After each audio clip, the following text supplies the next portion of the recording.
নমস্কার সবাইকে, কাছে দূরে যে যেখানেই আছেন সবাইকে শুভ রথযাত্রার অনেক অনেক শুভেচ্ছা ও অভিনন্দন রইল।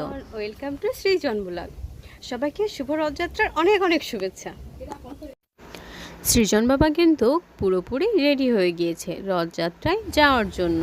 রেডি হয়ে দিদুন এবং মামামের সাথে রথযাত্রায় যাওয়ার জন্য বেরিয়েও পড়েছে। বাবান, বাড়ি থেকে বের হতে আমাদের একটু দেরি হওয়ার কারণে আমরা ভ্যানে করে রওনা দিয়ে দিয়েছি মন্দিরের উদ্দেশ্যে। বাবান একটু হরে কৃষ্ণ দিয়ে দাও। বাবান, সৃজন বাবা কিন্তু লক্ষ্মী সোনার মতন প্রথমেই জগন্নাথ দেবকে প্রণাম করে নিল।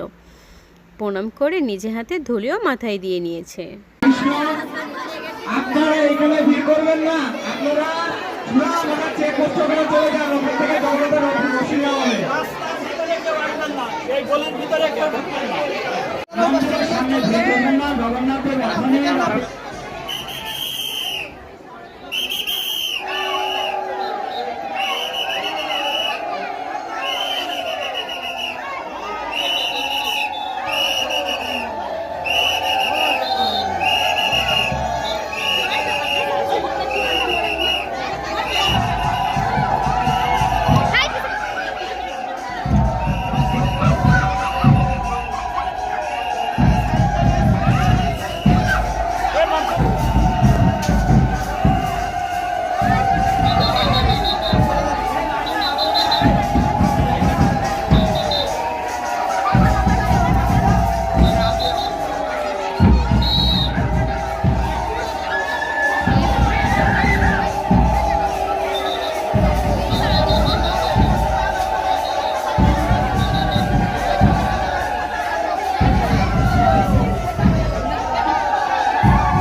আমাদের এখানে রথের দিন প্রচণ্ড বৃষ্টি হয়েছিল, সে কারণে আমরা মন্দিরে আসতে একটু লেট করে ফেলেছি, যার জন্য আমরা ভগবানকে দর্শন করা ছাড়া কোনো অনুষ্ঠানই উপভোগ করতে পারিনি।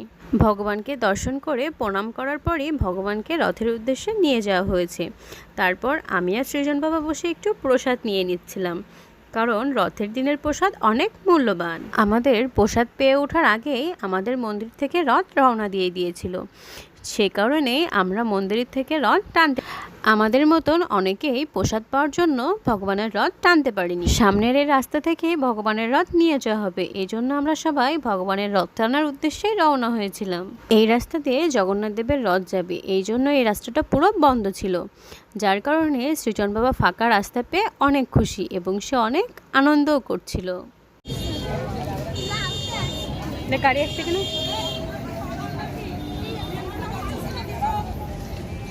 সবাইকে একটু হরে কৃষ্ণ দিয়ে দাও। এই দেখো হরে কৃষ্ণ হচ্ছে, একটু হরে কৃষ্ণ দিয়ে দাও। হ্যাঁ, আমাদের ভিডিওর সাথে থাকার জন্য আপনাদেরকে অসংখ্য ধন্যবাদ। সৃজন বাবার এমন মিষ্টি ভিডিও ভালো লাগলে একটা লাইক, কমেন্ট এবং শেয়ার করে দেবেন। Thank you. ওইটা তোলো।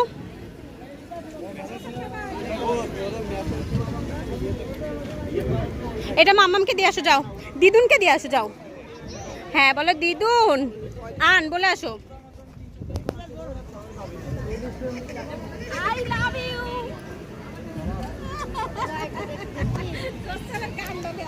আজকের ভিডিওটা এই পর্যন্ত। পার্ট 2-এ সৃজন বাবার রথ টানার সম্পূর্ণ ভিডিওটা থাকবে। ততক্ষণ আপনারা সবাই ভালো থাকবেন, সুস্থ থাকবেন।